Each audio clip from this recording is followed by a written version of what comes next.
new tire, smoked the last one, so tried the Pirelli, or sorry, I was going to try the Pirelli M7s, but they had a really good deal. It's the same price for the Dunlops, American made Q3 Pluses.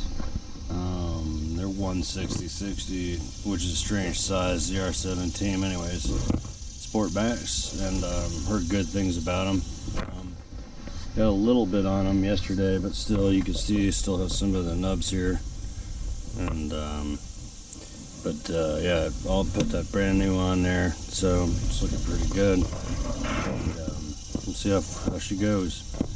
Then alright, air pressure's good, ready to rock. I had to put some oil in, and yep, it's good. So yeah, the nice looking tires, man.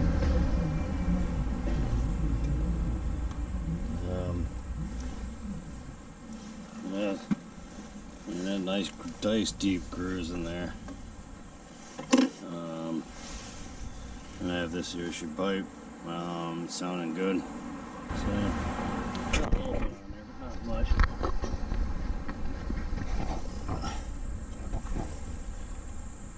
Catch that. But, yeah, it's a pretty cool spot. So, the front tires are in really good shape. So I wish I could get rid of them, but you know, they're not even down to the wear mark, not even close. So, I mean, they're sport tires, so these aren't touring tires. So.